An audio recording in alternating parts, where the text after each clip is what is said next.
شروع کرتا ہوں اللہ کے نام سے جو بڑا مہربان نہایت رحم کرنے والا ہے۔ مصر کا انتہائی طاقتور اور مشہور بادشاہ گزرا ہے کہ جسے لوگ ریان بن ولید کے نام سے یاد رکھے ہوئے ہیں۔ یہ وہی بادشاہ تھا کہ جس نے حضرت یوسف علیہ السلام کی دعوت حق پر لبیک کہا۔ اسی بادشاہ کے شاہی خون سے کچھ نسلوں بعد حضرت آسیہ بنت مزاحم سلام اللہ علیہ پیدا ہوئیں۔ تاریخی روایات میں ہے کہ حضرت آسیہ کو اللہ پاک نے بے حد حسن و جمال سے نوازا تھا، اور جب آپ نے جوانی کی دہلیز پر قدم رکھا تو آپ کے حسن کا کوئی ثانی نہ رہا۔ اسی دوران والد کی وفات کے بعد مصر کا اقتدار رمسیس ثانی کے پاس آ گیا۔ یہ وہی بادشاہ ہے جسے ہم فرعون کے نام سے جانتے ہیں۔ ویسے تو مصر کے ہر قبطی بادشاہ کو فرعون کہا جاتا تھا، لیکن ہم اسی فرعون کی بات کر رہے ہیں جو حضرت موسیٰ علیہ السلام کے زمانے میں تھا۔ خیر، فرعون نے حکومت سنبھالتے ہی اسرائیلیوں پر ظلم و ستم کی انتہا کر دی، جو کہ اسرائیلی پہلے سے ہی قطبیوں کی غلامی میں تھے۔ پھر فرعون کی زندگی میں ایک ایسا دن بھی آیا کہ جس نے اس کی زندگی بدل کر رکھ دی۔ جی ہاں، یہ وہی دن ہے کہ جب فرعون کی نظر حضرت آسیہ بنت مزاحم پر پڑی۔ حضرت آسیہ کو دیکھتے ہی وہ ان کے حسن کا دیوانہ ہو گیا اور قسم کھائی کہ اس عورت کو حاصل کر کے رہوں گا۔ پھر جب فرعون کو یہ معلوم ہوا کہ حضرت آسیہ بھی شاہی خون سے ہیں تو اس کا شادی کا عزم اور پختہ ہو گیا۔ فرعون نے شاہی خاندان کے رسم و رواج کے مطابق حضرت آسیہ کے والد کو حضرت آسیہ سلام اللہ علیہ سے شادی کا پیغام دے دیا، لیکن فرعون کی بدقسمتی کے اس کے ظلم کو مد نظر رکھتے ہوئے حضرت آسیہ اور ان کے والد گرامی کو یہ رشتہ پسند نہ آیا۔ خیر، جب حضرت آسیہ کو فرعون نے شادی کا پیغام دیا تو یہ ان کے والد اور حضرت آسیہ کو بھی ناگوار گزرا، کیونکہ فرعون مصر پہلے دن سے ہی ظلم و بربریت کے لیے مشہور تھا۔ لیکن فرعون نے اپنی بادشاہت کے زور پر جبراً حضرت آسیہ سے شادی کر لی اور دھمکی دی کہ اگر یہ شادی نہیں ہوئی تو آپ کے والد کو قتل کر دیا جائے گا۔ شادی ہونے کے بعد بھی اللہ پاک نے حضرت آسیہ کو فرعون سے محفوظ رکھا اور وہ آپ پر قادر نہ ہو سکا۔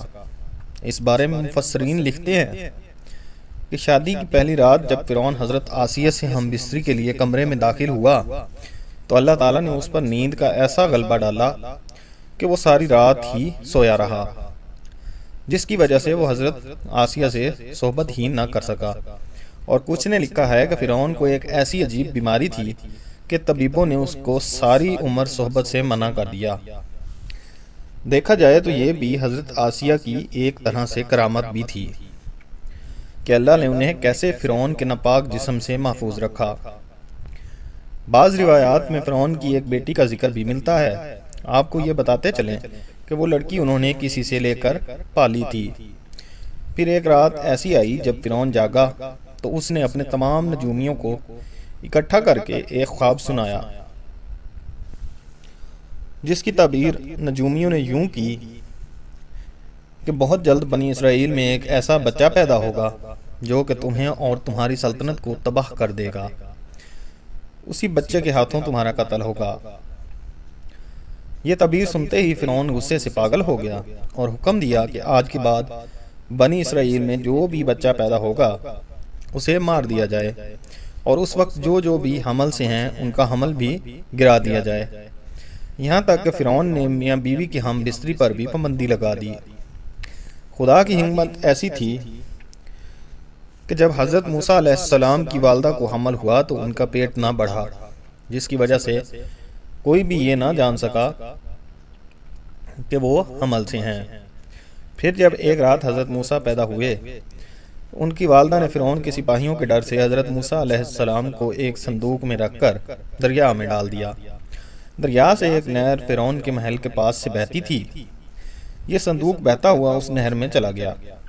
فرعون نے حکم دیا کہ اسے محل میں لا کر کھولا جائے۔ جب صندوق کھولا گیا تو اس سے ایک خوبصورت بچہ نکلا۔ یہ صندوق پانی اور درختوں کے درمیان پایا گیا تھا۔ اس وجہ سے حضرت بی بی آسیہ سلام اللہ علیہ نے آپ کا نام موسیٰ رکھا۔ حضرت آسیہ نے جو حضرت موسیٰ علیہ السلام کے چہرے پر نور دیکھا تو انہوں نے حضرت موسیٰ کو اپنا بیٹا بنا لیا اور فرعون سے کہنے لگی، یہ بچہ میری اور تیری آنکھوں کی ٹھنڈک ہے، اسے قتل نہ کرو۔ لیکن نامرد فرعون کہنے لگا، اسے تم رکھ لو، مجھے اس کی کوئی حاجت نہیں۔ حضرت محمد مصطفیٰ صلی اللہ علیہ وآلہ وسلم نے فرمایا، اگر آسیہ کی طرح فرعون بھی اس بات کا اقرار کرتا کہ یہ بچہ اس کی آنکھوں کی بھی ٹھنڈک ہے تو ضرور اللہ پاک اسے ہدایت عطا فرما دیتا، جیسے آسیہ سلام اللہ علیہ کو عطا فرمائی۔ حضرت آسیہ سلام اللہ علیہ کو اللہ پاک نے قرآن میں عورتوں کے لیے نمونہ بھی قرار دیا ہے۔ حضرت آسیہ شادی کے پہلے دن سے ہی فرعون کے ظالمانہ اور کافرانہ اقدامات کے خلاف پہاڑ بن کر کھڑی رہیں۔ حضرت موسیٰ نے جب اعلان نبوت کیا اور جب محل میں جادوگروں سے مقابلہ کیا تو یہ دیکھ کر حضرت آسیہ حضرت موسیٰ پر ایمان لے۔ کافی دنوں بعد تک انہوں نے اس بات کو فرعون سے چھپائے رکھا، لیکن جب فرعون نے خدائی کا دعویٰ کیا اور لوگوں سے خود کو سجدہ کروانے لگا تو پھر حضرت آسیہ کھل کر میدان میں آ گئی اور فرعون کے اس عمل کی سخت مخالفت کی۔ جیسے ہی فرعون کو پتہ چلا کہ میری بیوی بھی موسیٰ کی خدا پر ایمان لا چکی ہے تو اس نے حضرت آسیہ پر بھی ظلم ڈھانا شروع کر دیے۔ روز دن اور رات ان کو اذیتیں دینے لگا۔ فرعون جیسا کافر شوہر بھی ان کے ایمان کو متزلزل نہ کر سکا، لیکن فرعون نے بہت زیادہ کوششیں کی تاکہ کسی نہ کسی طریقہ سے انہیں راہ راست سے منحرف کر دے، لیکن وہ ایسا نہ کر سکا اور آسیہ بھی اس کام کی تمام کوششوں کو ناکام بنا کر صرف خدائے واحد کی عبادت میں مصروف رہیں۔ حضرت موسیٰ سلام اللہ علیہ کے چاہنے والے فرعون کے سپاہیوں کے ہاتھوں ظلم و ستم کی بھیٹ چڑھ رہے تھے اور انہیں بے دردی کے ساتھ قتل کیا جا رہا تھا، یہاں تک کہ فرعون نے حضرت موسیٰ علیہ السلام پر ایمان لانے والے ایک شخص کو، جیسے قرآن کریم نے مومن الفرعون کے نام سے یاد کیا ہے، بڑی بے دردی سے قتل کر دیا، جس کے بعد حضرت آسیہ کا صبر کا پیمانہ چھلک اٹھا اور کھلم کھلا فرعون کی مخالفت کرنے لگی۔ فرعون میں غیظ و غضب کی آگ بھڑک اٹھی اور اس نے اپنی زوجہ آسیہ کو بہت ہی دردناک طریقے سے اذیتیں پہنچائیں۔ اس ظالم نے ان پر بڑے عذاب کیے، ان کو بہت زیادہ مارا اور زد و کوب کیا اور چمیخا کر دیا، یعنی 4 کھونٹیوں میں آپ کو گاڑ دیا۔ حضرت آسیہ رضی اللہ تعالیٰ عنہ کے چاروں ہاتھوں پیروں میں لوہے کی کیلیں ٹھوک کر چاروں کونوں میں اس طرح جکڑ دیا کہ وہ ہل بھی نہ سکتی تھیں، اور بھاری پتھر آپ کے سینے پر رکھ کر ان کو ریت میں دھوپ پر لٹا دیا اور پانی بند کر دیا۔ اللہ اکبر! ایک دفعہ ذرا سوچئے تو صحیح دوستوں کہ تنہا عورت اور ظالم و جابر شوہر کا محل ہاتھوں اور پیروں میں کیلیں ٹھونک دی گئی، گرم ریت پر لٹایا ہوا ہے اور سینے پر ایک بھاری پتھر رکھ دیا گیا۔ حضرت آسیہ سلام اللہ علیہ ایمان پر عزم و استقلال کے ساتھ ان مصائب کے باوجود قائم رہیں اور فرعون کے کفر سے خدا کی پناہ چاہی۔ فرعون نے آسیہ علیہ السلام کو اللہ تعالیٰ کی دانیت سے انکاری کرنے کے لیے ہر طرح کا طریقہ آزما لیا تھا۔ حضرت آسیہ علیہ السلام کا یقین اور پکا ہوتا جا رہا تھا۔ آخر کار فرعون نے حضرت آسیہ علیہ السلام کو شہید کرنے کا ارادہ کر لیا۔